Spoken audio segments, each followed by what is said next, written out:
सचेतनता आधार में आम कार्यक्रम करुँ विश्वविद्यालय मानकरे आमे जो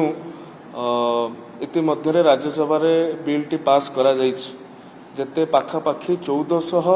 असिस्टेंट प्रोफेसर एसोसिएट प्रोफेसर एवं प्रोफेसर पदवी खाली अच्छी ताहाकू जो रिजर्वेशन को आमे यूनिट नहीं विश्वविद्यालय को आगुरी विभाग को यूनिट आकार नि जाउथला जद्वारा कि धरा जाऊ गोटे विश्वविद्यालय में 20टी विभाग अच्छी 20टी विभाग रे आमे गोटे गोटे प्रोफेसर पदवी खाली अच्छी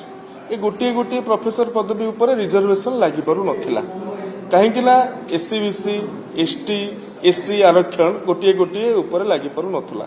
आमे कौन कहलु ना गोटे गोटे लगेगा नहीं आमे पूरा विश्वविद्यालय सबु विभाग को एका संगे नहीं जावा अर्थात 20टी विभाग 20टी प्रोफेसर को गोटे यूनिट भाव में निगला और रिजर्वेशन लगे रोस्टर वाइज लगी सारा पर एथिरे समाज सबु वर्ग ठीक भाव में प्रतिनिधित्व करें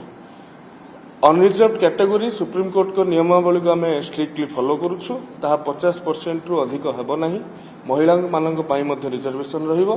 दिव्यांग मानक पाई मध्य रिजर्वेशन रहिबो एवं अन्य सरकारी जहाँ रिजर्वेशन रिजोल्यूशन गुड़िक अच्छी ताहाकु मध्य मानिबो ता सहित 1975 ORV जो वैकेंसी रिजर्वेशन उपर आमर अच्छी व्यवस्था ताहाकु मध्य मानिकी ये पाखापाखि आज दिन में 1450 रु अधिक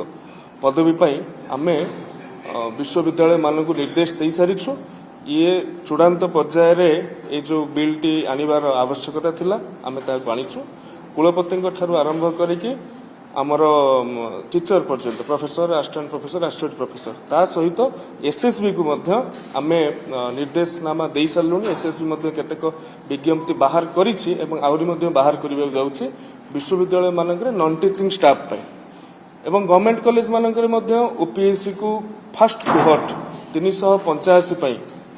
से माने मु आशा करुछि आसंता जून जुलाई भितर 385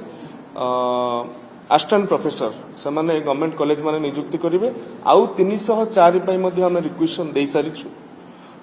प्राय आउ जो एडेड कॉलेज गुडी को रहिले एसएसबी माध्यम रे तांकर नियुक्ति हुए ताहा वर्तमान कोर्ट कर विचाराधीन अछि सरकार मध्य आशा रखुंट चेष्टा भी करुँच केते जल्दी सी गोटे न्यायिक परिसर मुक्त है।